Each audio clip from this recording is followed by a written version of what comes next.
So what it do, man? It's good. How you doing, man? Shit, I'm doing better than most. How you doing? I'm doing good. I'm glad to be here. Who is Tyree? Tyree. That's my middle name. Word. Yeah. Not anybody in specific. I haven't named a child that or anything yet. Gotcha. All right. So you're Tyree. Yeah. So I heard Tyree's ballad.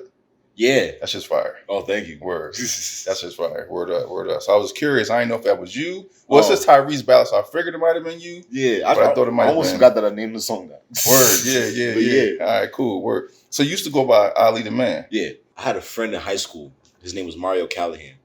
And his thing was like, so he was older than me. He was a junior when I was like a freshman. He helped me like kind of get involved in Hill House like more than I was, because I was an introvert. I didn't like talking to people, blah, blah, blah. But he was like, bro, you got to get out there. You know what I mean? Because he could tell I was more energetic than I was. Anyways, his whole thing was making words out of his last name. So he would say shit like Calatastic or like, you know what I mean? Just all types of shit off of the Callahan name. Gotcha. You know what I mean? Okay. He was kind of like a mentor to me, you know what I mean? Just early in my freshman year of high school. So I took that same thing. I was saying shit like Ali Mason, blah, blah, blah. So, you know what I mean? It evolved into Ali the Man. Gotcha. In addition to the fact that in Hill House, fucking the football coach started calling me Ali Man. So everybody in high school was calling me Ali Man. Calling me by my last name. Gotcha. So it just worked out. So why'd you change it though? The man part just kind of seemed like it was gonna not last long.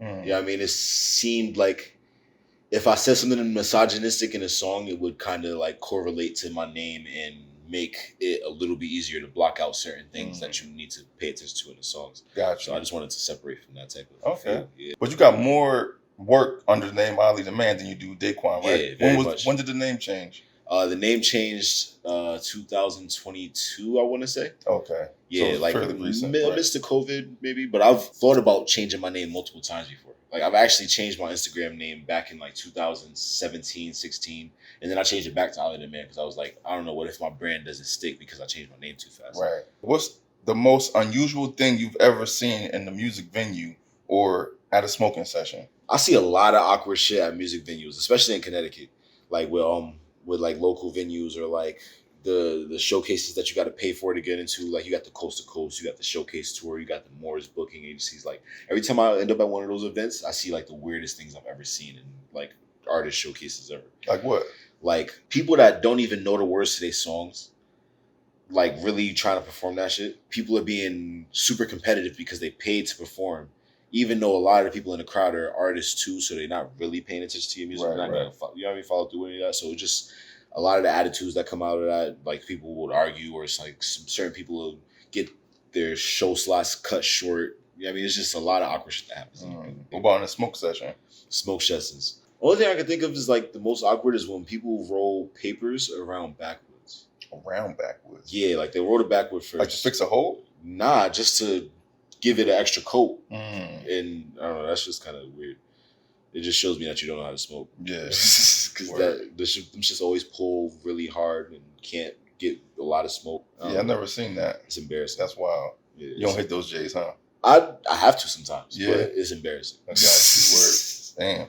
I think the most wild thing I've seen during a session was a squirrel eating a Starburst. A squirrel eating a Starburst? Yeah, peeled the paper off the Starburst and everything. I don't think I've ever seen a squirrel eat human food before. Yeah, I had a friend whose mom had a litter of chihuahuas, but she fed squirrels and birds and stuff too. Oh wow! So the squirrels weren't against coming up to humans who were at her house. Yeah. So I handed that shit to Starburst one time. I'm smoking a J with my cousin on the porch. It's his first time smoking a J, so he was really tripped out. And the squirrel took it, unwrapped it, and ate it, and ran across the fence. Yeah. Nah, that's crazy. Yeah, it was crazy. Yeah. All right. So, if you could have dinner with any 3 musicians or entrepreneurs, who would they be and why? I would say Kendrick, because like I really respect the time and dedication that he puts into his craft, and it would just be cool to hear kind of about his life, like, you know what I mean, aside from the stories that he told in his music, like what really happened in high school and, you know what I mean, growing up that formed his music talent. Drake, definitely Drake. That's like has to be on the list.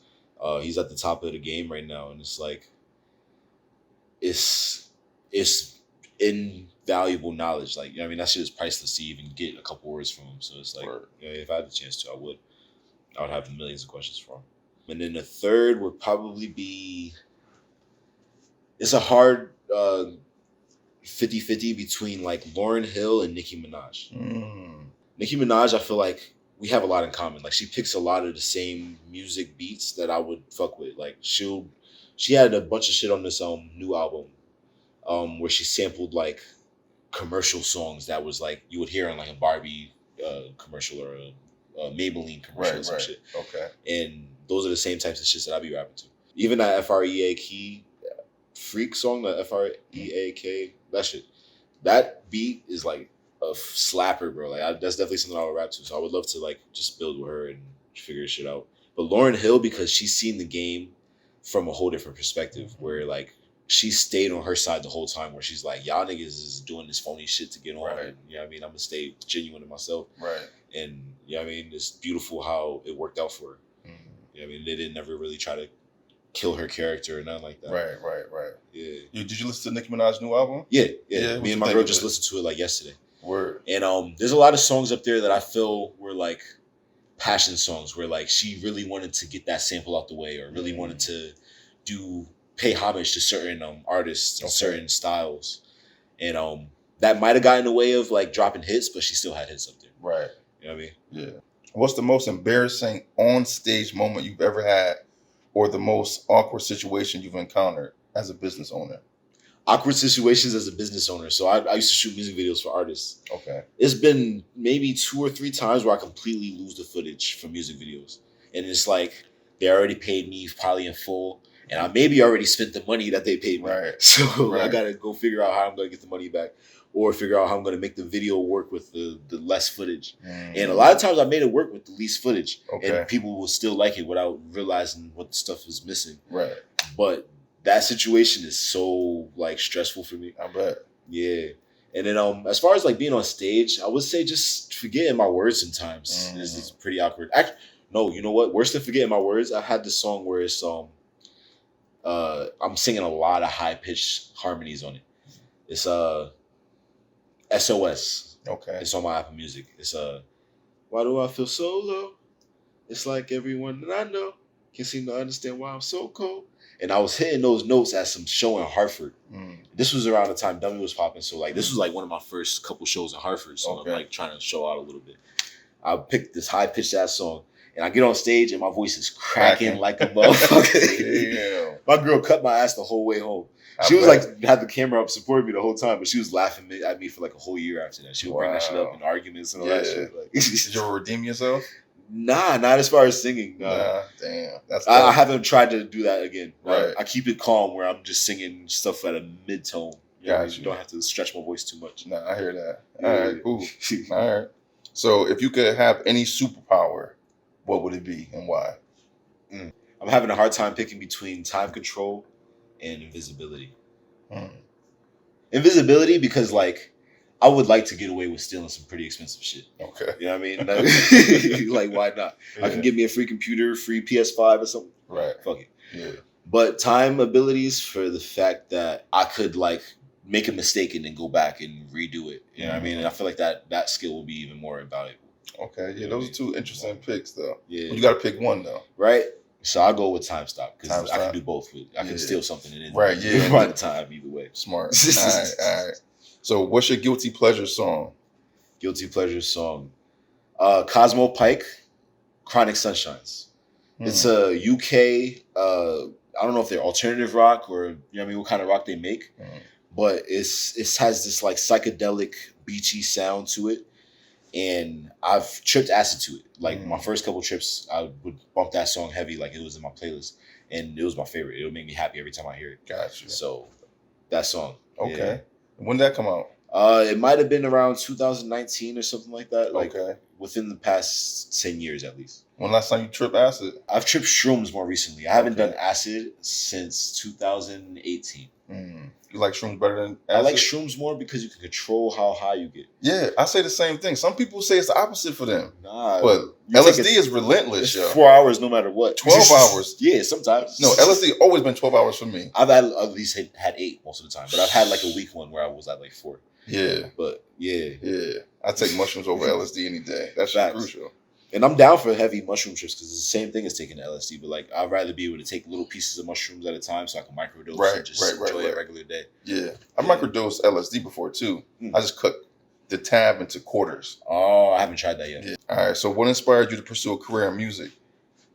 Since I was a kid, I've always been interested in music. Like, I was 5, 6 years old, seeing shit on 106 in Park, like Missy Elliott and Destiny's Child, and just like loving the music videos and wishing I was there in those imaginary playgrounds, like knowing that they was on green screen and shit. Yeah, right, yeah. I would like be happy to get home in time for 106 in Park to still be on TV, so I can see what music. Freestyle Friday, yeah, all that shit. I didn't care about Freestyle Friday. I like music videos more than anything. Okay, word. Yeah, live rap it's all right, but fucking music videos was always like my dream. Gotcha. So I've been writing raps since I was a kid. I was always just stealing raps from other songs that I would hear, and you know what I mean, put lines into my shit.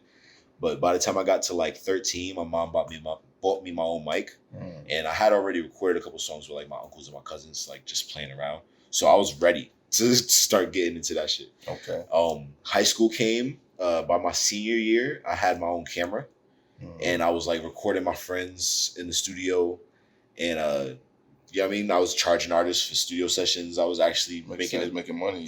Active business on that. And I had bought a camera in the intentions of shooting my own music videos. Okay. Like off the rip, because I knew that it was possible. Right. Plus, that's what you like too. Yeah, exactly. Yeah. So my first music video I tried to shoot was kind of a flop because my computer was trash. I didn't know how to edit that well. So it's not like I could have made it happen with what I had. But it kind of drove me to almost insanity of trying to learn videography, beat making, music shit, so that I can do it all myself. And you know what I mean? Because being a poor kid, you can't pay for studio time and shit like that. Young, and you try and go to college too. Like, you got to pick one or another or something. And you produce all your own music. Yeah, all your beats. I record all my own. Not all my beats. I do take beats from other producers. Okay, and some of those songs do come out like pretty well. Like some of those songs are my favorite songs compared to the ones that I make with my own beats. Okay. But yeah, that drove me, and then all through high school, I was just like connecting with friends. I had friends in high school that I was always rapping with, and then college came, and college was when I kind of took a break from music my freshman year, and by the end of freshman year, I was like getting ready to drop out of college, so I was getting back into music also. So I started recording back in my room again. Okay. Yeah. So where you recording now? Still in my house. Okay, I moved in with my girlfriend in 2020, I want to say, and yeah, we've been together ever since. But before that, I was in my grandmother's basement. Okay, and, just recording myself there. Right. Yeah. Your woman makes music too? Nah, she doesn't. No. She's any type of creative? Nah, she's normal as hell. She's a social worker. Got you. All right, no doubt. All right, so what advice would you give to someone just starting out in the music industry, or someone who wants to start their own business?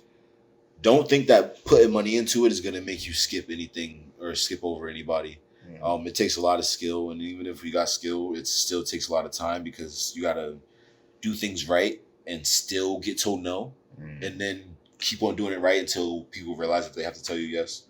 Shit, don't pay for showcases. Don't pay for showcases. Yeah. Not even starting out. Go for open mics, performing karaoke, something like that. So spend less money as possible. Yeah. Okay. Yeah. Unless it's for equipment. Yeah, exactly. Unless it's for equipment or music videos. And then even music videos, you got to be risky on like how much you spend. I mean, be really conscious about your budgets. Okay. All right. That's good word. All right. So what role does music play in your personal life, and how does your brand reflect your lifestyle? I feel like it's in a way where it's like my personal life plays a part of my music. Like my music is almost everything. Every single day, every single second of my day, I'm either thinking of a line, I'm thinking of some beat, or I'm just like thinking of when I'm going to record again. Like I play video games and I do casual shit like go to parties and try to sell the rolling papers and stuff, but I'm always thinking about when I'm going to go back to some music. My girl be kind of tight because she'd be like, oh, let's go on a date, let's go Uber. I'm like, I really want to make some music today. I ain't make no music in like 2 days. Okay. Yeah. So you make a song every day pretty much? I try to. But a lot of times I sit down at my computer, get comfortable, and then my phone starts ringing because I got traps to make and stuff like that. So yeah, it gets hard. And how often do you record? As often as I can. Shit. So you try to write every day, you try to record I really try to write and record every day. Yeah. Okay, that's what's up. Yeah, that's definitely consistency right there. Yeah. All right, so what's your favorite song or album that inspires you as a musician? I want to say the Warm Up 1.5 by Wally Don when I was a kid. Took it there, huh? Yeah. Okay. I used to have that shit downloaded on my Xbox 360. Word. And it would just be playing while I'm playing video games and shit. Yeah, word. Yeah, that was like heavy for me because like he brought French Montana out. I really felt like New Haven was like the place to be at that time. Right. And all that music was amazing. Like he was poetic with it and like he had that hard shit where it's like I can go and kill niggas on Call of Duty to this. When last time you played that track? Shit. I did go download it somewhere in the early 2020 18s because I was like going on a Dat Piff run where I was trying to find all my old shit. Right. But it was kind of hard to find a lot of the real old stuff. Like there's leaks of it on YouTube, but a lot of that shit is deleted now. So you can't really find it. Yeah, especially like MySpace. Yeah. MySpace is a wrap. Have you ever written any songs about your brand? Namela. I wrote a little comical song that I did like a meme video TikTok type thing to it. And I was like, you gotta buy some Namelas. You're gonna feel much better when you buy some Namelas. Yeah, I was spazzing like that. But I ain't really make a commercial song that I was like serious about. When is that gonna come? I've mentioned Namelas in a couple songs, but you didn't do a full song just dedicated to it. Are you going to? Yeah, for sure. I'm working on the album right now. Okay. And I'm trying to get like a good 12, 13 songs out on it first. And then everything after that is gonna be like brand new stuff where it's fresh off what's going on right now. And when should the album be complete? The album should be out by January. It's called Reincarnation. Reincarnation. Yeah. That's dope. Thank you. Who you got up there with you? Right now I got Was I on Key? I got Big E. I got Two Tails. And anybody else is still kind of in the air right now, so I don't want to make any announcements on them. Okay, word. Yeah. All right, word. So January. Yeah, January. The first? No, not the first, but early sometime January. in January. Yeah. All right, but I gotta look out for that. So what do you think is the most important quality in a musician and the most important quality in an entrepreneur? The most important qualities of both kind of go hand in hand, where like they're both the same thing. Okay. Where it's like being able to be innovative and move on the fly. And you know what I mean? Say you walk into a room, you can find out who you might need to talk to get off a sale or get a follow or something like that. Like being able to do that type of stuff. Okay. Yeah. And some people call it networking, but it's more than just that because it has to do with like, say you're on a set with a bunch of different videographers and stuff like that. Being a person that is going to set the light in the right direction and pick up the wires when you see them jumbled up in the wrong way. Like, you know what I mean? That type of ingenuity and, you know what I mean, hands-on stuff. Okay. Yeah, that's important. That makes sense. All right, but so what's your idea of a perfect date or the ideal way to unwind after a long day at work?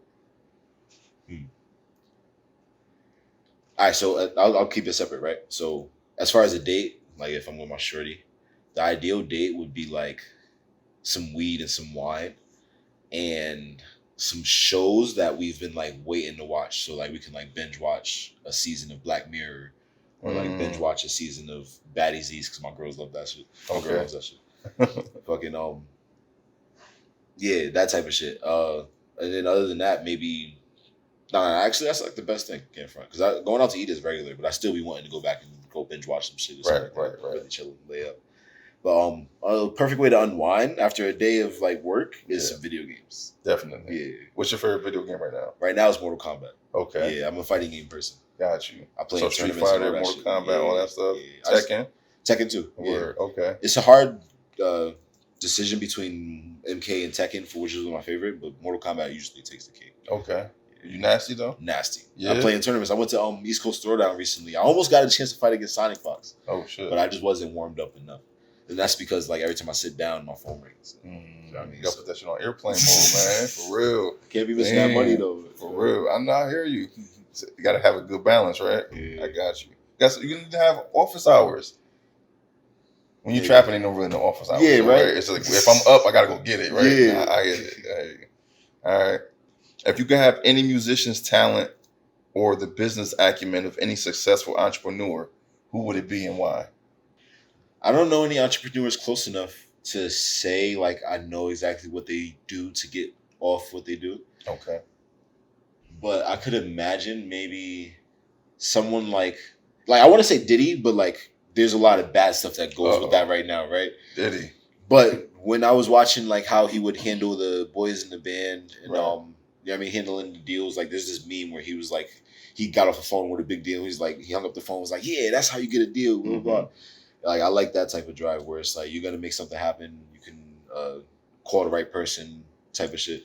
And I feel like in some senses, I'd be scared to ask people for help or like scared to ask to collab because I'm like, maybe I should wait for them to hit me up or maybe I should wait until we're in the same room. You know what I mean? But I feel like Diddy has the drive to call somebody or send a text and make it happen. Make it happen. You know what I mean? Okay, that makes sense. Yeah, I can see that. All right. Diddy name being dragged through the mud right now. Right. So that's a hard. That's crazy to use him as an example because a lot of people are not feeling him at all right now. Yeah. All right. But I hear that though. If you could open for any artist or have your products featured in any retail store that they're not already in, right? Who or which store would it be and why? Mm-hmm.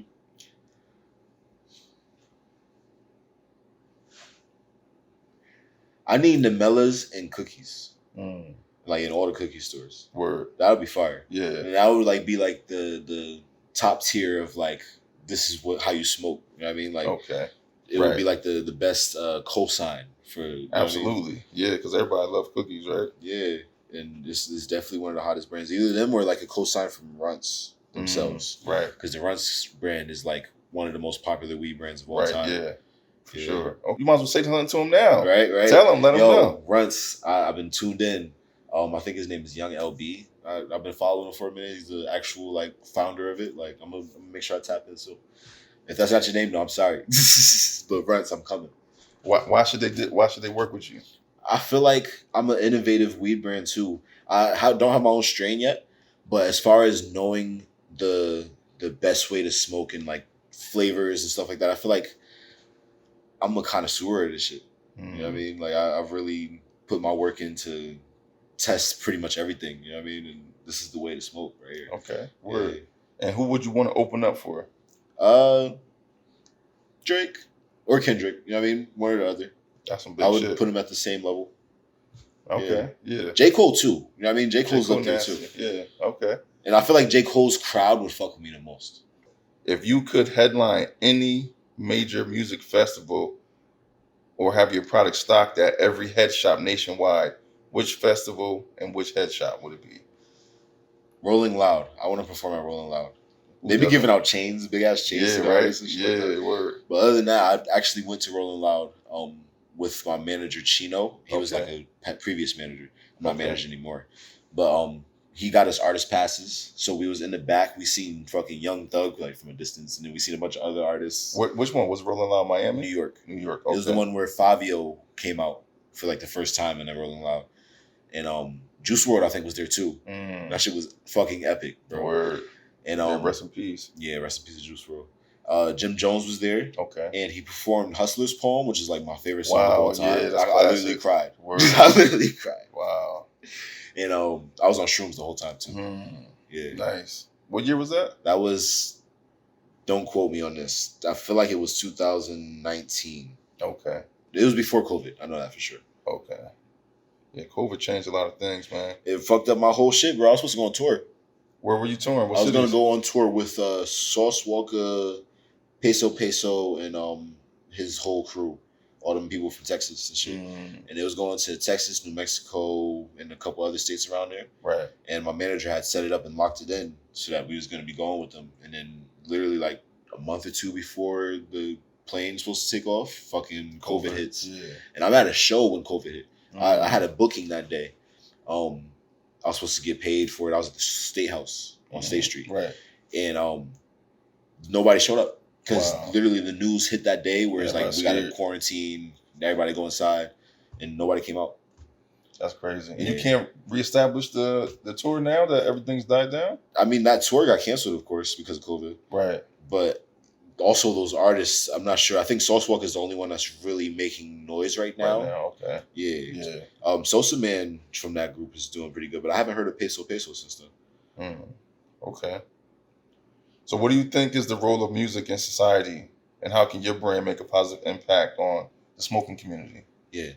The role of music in society it's auxiliary, honestly. It's like keeps you from being bored and keeps you from thinking about things that are too dreadful for your day. You know what I mean? Okay. And also it's good for like partying and creating a mood. You know what I mean? You want to walk into a room and make everybody dance. You want to play the right song. Namela rolling papers are rice papers. They are the best way to smoke as far as papers go. The grabba right here is all natural. It's not flavored. Made from straight tobacco leaves, just baked, dried out, crushed. And I picked the best leaves I could find. One is a expensive rare tobacco leaf that's like soaked in a whiskey barrel for a while before you know what I mean they let it out. And then the other one is like the regular fire dark cured that most stores carry. So it's a blend of those two, makes it nice and spicy. And very clean smoke because it's not processed like backwoods or anything like that. There's no extra perfume sprayed on it, none of that shit. Okay. All right. And so, did you always have grabba? Never. I had grabba up to 4 weeks ago. Okay. Yeah. So the first thing was the papers. First thing was the papers. I started the papers last year though. Okay. Yeah. Got you. So what do you got now? We got papers, grabba, and what else? Bud, of course. But okay. Yeah, I got t-shirts, hoodies. Okay. Yeah, and I'm working on like building up into like household products. I want to make furniture, grinders and stuff too. Oh, that furniture! Too. Jesus Christ! Of course, smoking products. But like, yeah, I want to go big as furniture. You know what I mean? Like electronic appliances, maybe. Okay, word. Yeah. Hey, that's what's up. That's big. Yeah. How can music and entrepreneurship be used to make a positive impact on the world? And what are you doing to contribute to that? I don't know. I feel like I'm kind of crazy when I think that everyone should have some form of entrepreneurship. Like, at least like learn how to be an entrepreneur. Because like when you work a regular job and then you come home and then you maybe go and chill for the rest of the day because you're winding down and stuff like that, I feel like you're missing out on just like essential skills that can make your life just a little bit more interesting. But at the same time, maybe some people just don't want that type of stress because being a business person is stressful. You know what I mean? Once you start and trying to make money in business, it's stressful because you're trying to figure out what's stopping you from making money and how you can make more. So it's a 50-50 for me, but I'm on the side of being an entrepreneur will make you more communicative. It'll make you have more impact on your community. And just in general, it's therapeutic for me because I feel like learning how to deal with people's needs kind of helps me deal with my own needs in certain ways. It's a reflective thing. Yeah. Yeah, I heard somewhere that usually when people give advice to someone, that those are the same words that they need for themselves as well. So when you're doing good customer service, it's because you require that as well. Yeah. So almost like the golden rule type of deal. Yeah, right? 100%. Okay, I can see that. All right, so what do you think is the future of music? The future of music, it could go either way because like we got some really, really technical and artistic and like very surreal artists out right now, but we also have some really, really trash artists out. You know what I mean? Like, I don't know, some people are just yelling out sex words on a song and you know what I mean, it's hitting and it's working for people. And like it's such a weird concept because like sometimes the stupidest things are actually genius. Right? So someone like Sexy Red, her songs sound annoying and ignorant on the outside, but like she is actually pretty good at what she does. You know what I mean? So it's a weird place where music can go anywhere. It could become very, very simple and cut and dry, or it could become very complex. And both can exist at the same time. Yeah, that is true. Yeah. Are you getting to a point right now where as you get older, you have less appreciation for newer music that comes out, or are you still open and accepting to old music? I think I appreciate the new music more than the old music. Old music sometimes sounds boring where it's like, they're really like, girl, I love you. You're the one I'm making this song about. And they're literally singing that on the song. Right. You know what I mean? So it's like, they weren't putting too much creativity in the words where it was just like a kind of an essay that rhymed. I mean more like the do-rag era. Yeah. Oh, okay. Like the like early 2000s. That era birthed me, man. Yeah, I'm making dance music because the Soulja Boy shit, man. I always wanted my own dance. Right. But I feel like music is gonna keep on getting better. I don't feel like I'm gonna ever like give up on the vision of music. Okay. Yeah. So you see it turning into any particular style? Like, what do you think the future of music is going to actually look like? I know hip hop for sure is going to run the game forever. Okay. You know what I mean? Hip hop is going to always be the most entertaining type of music to ever be made. But I think it's gonna be a lot more of like people changing their voices and like playing around with different sounds in the voices. Okay. Where it's like you're not rapping in your natural voice, you're rapping in something that sounds kind of like a really deep or a monster voice. Yeah. Right. Yeah. Okay. Yeah.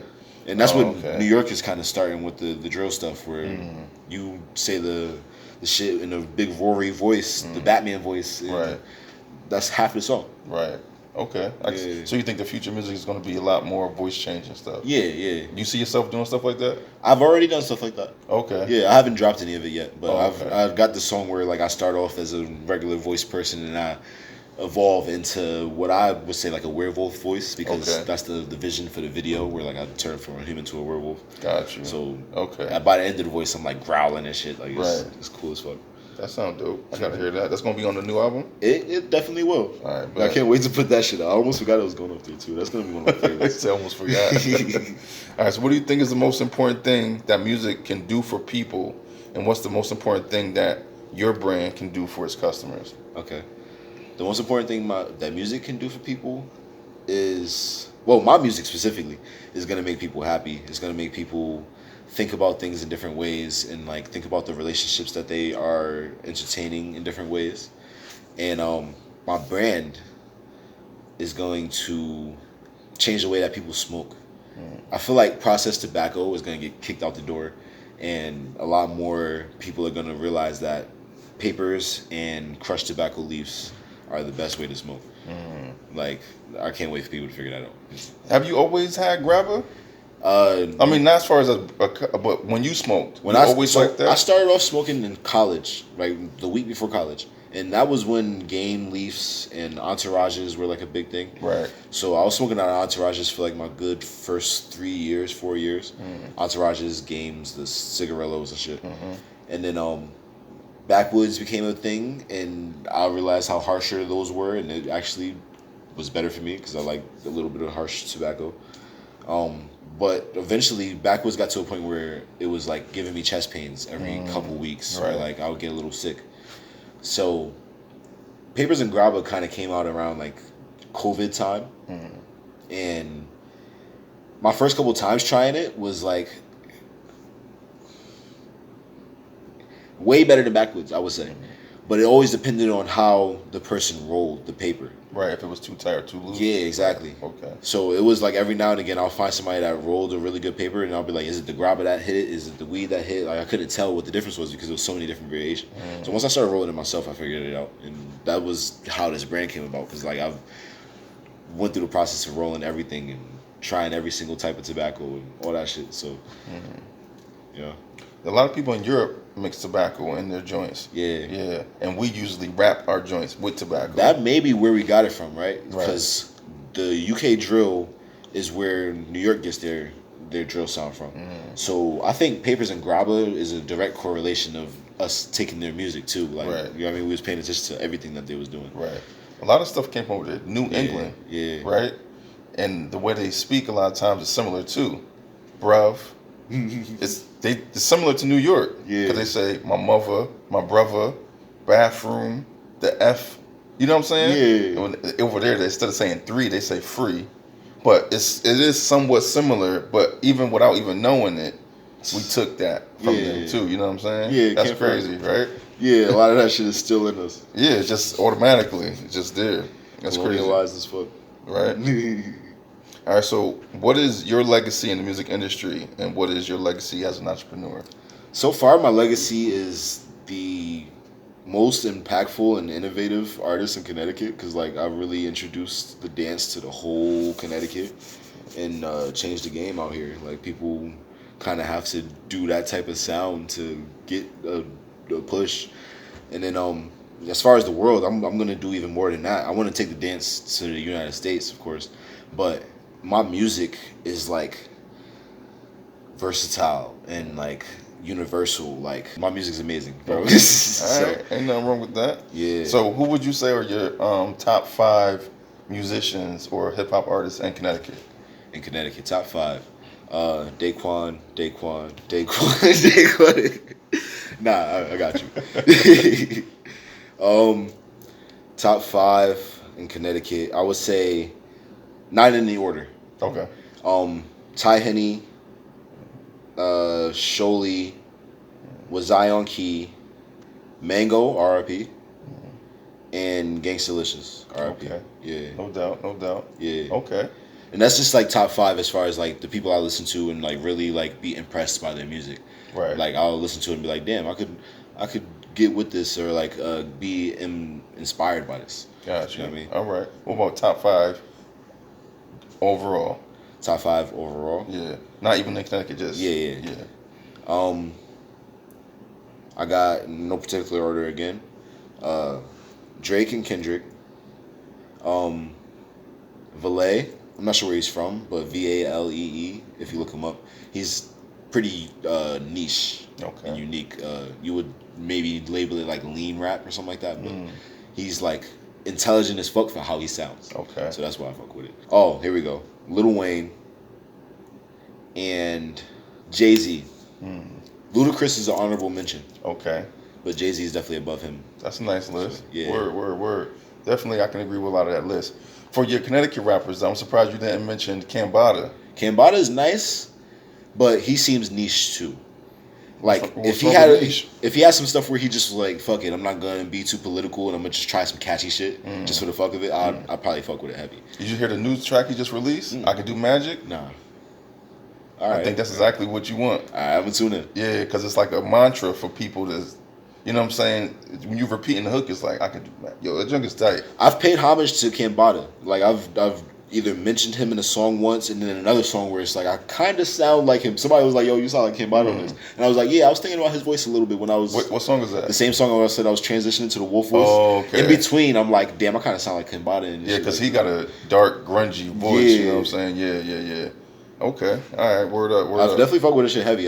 I wouldn't put him in my top 5 because of the fact that he's if I was tripping acid, I would listen to him. Or like if I was like on a knowledge tip, I would listen to him. But I haven't gotten a fun side of him yet. I understand what you're saying. Yeah. So because that's more what you relate to. Yeah. I got you. That makes sense. That's totally understandable. All right. So if you were a musical instrument, what would you be and why? Is the xylophone a thing where it's like they kind of wave their hand in front of it? It's not wave your hand though. Oh fuck. Wave your hand in front of it. I'm gonna Google this shit. Hold on. All right, word. Theremin. It's all electronic. What the fuck is that? You literally like could wave your hand in front of it and it'll make sounds based on the waves that's like. So how you know what notes you're hitting? I don't know how people figure it out, but I've seen people just kind of fiddle around with their hands and they just. I think it's just music. Yeah. Not just random sounds. Yeah. Word. Well, mostly random, but if you like just get a good muscle memory, then you can make the same sound over and over. Got you. And it's called a what? A theremin. All right, so if you could be any music video character or create any smoking accessory design, what would it be and why? Would be any music video character? Yeah. That's a funny question. Because I would probably want to be fucking Ludacris from Get Back. You don't know right. when he had the big ass arms and feet. Yeah, definitely not. So you would live like that. Though. Yeah, I would live like that. That's crazy. And what about smoking accessory design? Be outside pulling cars onto the parking spots for the people. Easy. Now, smoking accessory. You'd be an LS bodyguard too. Right? Word. It's a lot of money in bodyguarding. For real. I want to... So you see how this thing has like an orange ball on top. The globe is kind of like the logo for Namela. The spaceman kind of represents the globe. Like that's the planet he comes from. Okay. So I want a globe that kind of like works as something you can carry for all your smoking accessories. So like you open it up, you got your papers, grab all the shit, everything you need in that one container. So yeah, something like that, or a bomb. So what the globe thing? This won't be able to fit in your pocket though. Nah. Would it be like a book bag or like? Would just be carrying a ball? Maybe a household accessory, like something you can keep on a desk. Okay. You know, you can bring it to the living room when you need it. Or, gotcha. Okay. All right. So if you could be any album cover, what would it be? Kanye Graduation. I want to be the bear just flying into the air. You know what I mean? Yeah, that's a cover. That was a vibe. That was a Japanese artist made that. I forgot his name. He specialized in those flowers with the face on it with the multiple colors. Oh shit! I forgot his name. That's what's up. A Japanese artist made my next album cover. The artist that made it, his name is Shinta Kagaro. Okay. Oh, that's dope. Thank you.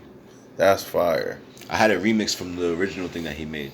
And he like closes his commissions every now and again. So hopefully I can like get this stuff finished and get to working again with him because I love his work. That's crazy. Yeah, he has some insane shit. Yeah, word. He's dope. He's based in Japan, or is he Japanese and lives out here? Shit. So knowing me, being American as fuck, he could be Chinese and I would not know, but I'm pretty sure he's from Japan and based in Japan. Okay, yeah. got you. Yeah. Okay. All right. So if you could be any musician's stage persona or brand personality, who would it be and why? The Slim Jim guy was lit back in the day. Macho Man Randy Savage? No, the actual Slim Jim guy that would like be in the stomach or something like that in the commercials.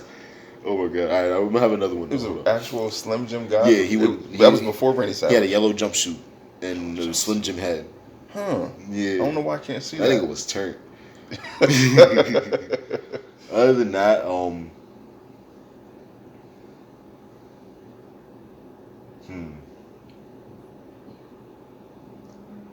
You ever heard of Dan Bilzerian or something like that? Nah. He is like the playboy of the century. Or like if I was single, I would say, but like, hold on.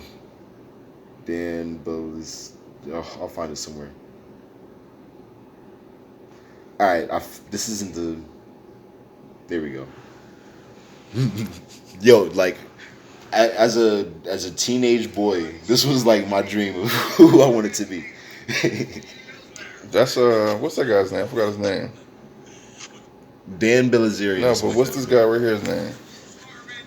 Oh, Andrew Tate. Andrew Tate. Yeah, right. nah, he probably hangs with some douchebags. I don't know. Right. That was definitely some like teenage fantasy stuff. But this guy is like, and most interesting man in the world type deal. Where's he from? I don't know. I have no idea. He just been on social media for like a good Definitely living a 15 luxurious years. life. Look at this chess set. That's crazy. Oh yeah, that's sick. You play chess? Yeah, I do. Word. I'm good by accident. Like I know strategy, but like I don't know any like chess moves specifically. Okay. Like I don't know techniques. Right. But like I'm playing good shit. You know what I mean? Like Right. and then somebody that was watching me like on my stream the other day, he like actually plays chess. He was like, "Yo, bro, that was a really good move. Y'all, how the fuck do you know that shit?" He's like, "That's deductive reasoning." Right? I got you. What are your plans for the future? I know you got an album coming up, but both as a musician and as a entrepreneur. So this first album that's coming out under Daykwion, Reincarnation, is gonna be a warm up. You know what I mean? It's reincarnation because it's like I'm rebranding myself and becoming a whole more explorers type of artist. You know what I mean? It's gonna be even deeper into what I do. After this first album, I'm gonna really go crazy. I think I want to drop an album every month. I want to like be on my Little B type shit. Little B had an album for like every color in the. Is he still making music? I don't know. I haven't heard from him in years. He made enough music for us not to have to. Real, right? He got like 30 albums. That's crazy. Yeah. But I really want to put that type of grind in because like I enjoy my music even when I'm just bullshit. So like I know for a fact that I can just go into the studio every day and come up with something that I can put into an album. Okay. Yeah. Word. I respect it. And then as far other than that, like I want to build the brand as much as I can, get into the household products, toys and stuff like that. Maybe even get on a TV network and have my own show or channel one day. What's it gonna be about? Cooking with weed or something? I want to do comedy. Like stand up or just like skit TV show? skit based. Like I'm Like very Dave inspired Chappelle? by Dave Chappelle. Okay, word. Dave Chappelle was my favorite comedian. Word. He's the best. Yeah. He's the best. Absolutely. All right, well, when you're ready, we can do some skits together. Yeah. All right, word. All right, that's bet. All right, so what are you most excited about in the coming year besides your album? I'm going to Jamaica with my girl. Oh, for how long? For 3-4 days. It's going to be for a wedding of somebody and her family. Okay. And that's going to be my first time in Jamaica. Okay. Second time out of the country. But yeah, it's going to be like my first time as an adult out the country. And you're going for a wedding. Yeah. You know she's going to want you to propose, right? Oh my God. I'm going to do it before it, hopefully. All right. Yeah, I'm gonna try and get that proposal off like next summer. You know what I mean? Yeah. It's just kind of hard to save it for a ring. You feel me? Yeah. Well, shit, if it's true and y'all meant to be together. Oh yeah, now Regardless, we've you been know locked what in I'm for 10 years, bro. Wow. So it's Yeah. overdue then. Yeah, pretty much. You guys got kids together? No, not yet. No? Are you going to make some? Yeah, I plan on it. You're going to get married first, though. Yeah, exactly. That's why we haven't had kids yet. Got you. All right. Word. All right. So what message would you like to leave, with our audience, both fans of your music and potential customers of your brand? Smoke Namelas is the best way to smoke. And also, don't give up. Whatever you're doing, don't give up. Because, like, the minute you give up is when you prove all your haters right. And, you know what I mean? You're going to let me down at that point. Don't give up. Like, even if it's, like, the most pettiest of jobs or the most pettiest of hobbies, don't think that putting it down is going to give you more time to be successful. Because, like, at the end of the day, all we got is time. And, you know what I mean? As limited as it is, we need to be using it as much as we can. And not doing nothing. Like, do something. Don't give up on anything that you got. That's good advice. Yeah. Because time, man, most valuable asset or resource we have, man. I'm getting started to really prove a lot of people wrong and, like, prove a lot of people right at the same time. I'm more concerned about the people that supported me and loved me and all that shit. So a lot of people have been, like, kind of mad at me for slacking for the past year when really I just needed to get the right perspective on how to attack this music thing and how to attack my life. And I figured it out. You know what I mean? Okay. Word. So now you focus. Yeah. All right, bet. Yeah. All right, so can we get a commercial? Let's do a commercial. Here we got Namela rolling papers, the best rolling papers in the universe. They come with a rolling tray, filters, and they're rice papers, all organic, straight from the originators of rice papers themselves in China. Yeah. You break down in here in this rolling tray, and it spreads out right into the paper. Like, you know what I mean? You take a paper, put it at the bottom of the tray, fits right there, and it's like the easiest rolling experience ever. You could be in a party, standing up, breaking down right there, get it all done ASAP. And then the grabba has a salt shaker on the top. You literally don't have to, like, move hands. You know what I mean? Everything can happen right there. Best smoking experience you'll ever experience. No filters? I don't use filters. Oh, okay, word. I just left the filters in because I have a friend that uses them. You got filters in there, though? Oh, yeah, okay, yeah. Word. I thought I said that. Yeah, it comes with all the filters that you need. Word. And then the ones that I don't need, because I don't use filters at all, like I said. I have a homie that had filters. So when I was making my rice papers, I was like, I'm going to put the filters in because I know he's going to probably use them a lot. Right. A lot of people like filters nowadays. I appreciate you, brother. No doubt, man. So much respect. Great. All right.